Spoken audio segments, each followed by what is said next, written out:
So, your house is on fire and you made this split decision to run, which inevitably saved your life. Mm-hmm. How did that then transpire? But did you have to run through the flames? I mean, were you aware that it would catch you on fire? I mean, I don't know if you remember when you're younger and you have science class. Yeah. And you've got those benches, a bit like what we're at now. Yeah. And you have the Bunsen burner. Yeah. And I don't know if you, like me, what I used to do was put your hand through it really quick. Right. Put pieces of paper through it and stuff, and it wouldn't catch fire. No. That's generally what I thought. It was a wall of flames. It was a big wall, but I thought if I'm really quick, I can't catch fire. Right. That makes sense, you know? School said so. Yeah. So I put the towel over my face. That's why I have no burns. Oh, really? And the wet towel that I was going to put the generator out with. But when I came back with the wet towel, it wasn't a small fire anymore. The whole house was up. So I put the same towel around my face, took a deep breath, I've got no burns, and ran through the opening. All I had was flames. I knew because it was my house where to go, but I couldn't see anything. Right. And I ran out and I turned to the right. And it was instant. I knew instantly there's a problem. I remember taking the towel off and throwing it. I remember screaming to Darren. Like, I'm not sure exactly what I said, but I was screaming, and I ran over into the pile of leaves and set the leaves on fire, thinking because all the training that you get, this stop, drop, and roll, and through my job and everything, I'm well trained in this stuff. I really am, but for some reason in that moment it wasn't there. No. I jumped in the leaves. I set the leaves on fire. I stood up, and there's no pain, of course, or not of course, but there is no pain when it happens. Too much adrenaline. And how long were you on fire for?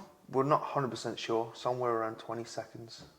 A long enough time. And was that petrol that was burning on you? Was So, that your skin or your clothes, or was that the It actual... was all of it. So at the beginning, it would have been petrol. Right.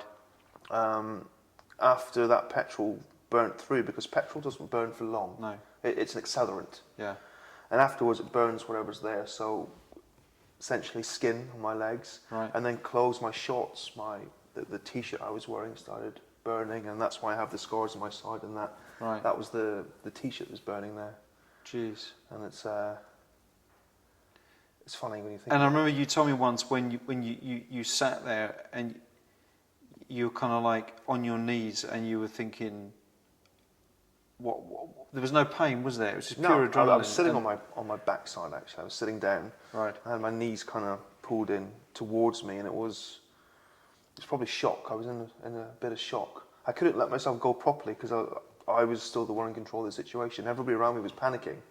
So if I'm panicking and they're panicking and I'm the one in trouble, that's not going to work. So for some reason I was able to hold it together and control that. But I remember sitting and looking at my legs, and they were swollen. They were really big, really, really puffed out, and pure white. Now remember, I lived in Zanzibar, I had a lovely tan, but pure white legs. And the skin, unfortunately, came away and it was around my ankles. And my first thought was, that's lucky. All that's happened is I've lost my suntan. Because there's no pain. Jeez. I couldn't feel anything. So I thought, well, it must be just the outside, and all that's happened is my suntan's gone. It will grow back, I'll be fine. That's exactly my thought at that second. Went away quite quickly. Then the pain came. I was still on fire at that point. I didn't know, this is the scar here. So while that process was going on, I was sitting down. Darren, who was there as well, he was running around and he was just patting me because I was actually still on fire. Wow. While I was looking at my legs thinking, all I've lost is my suntan. Funny how things work out.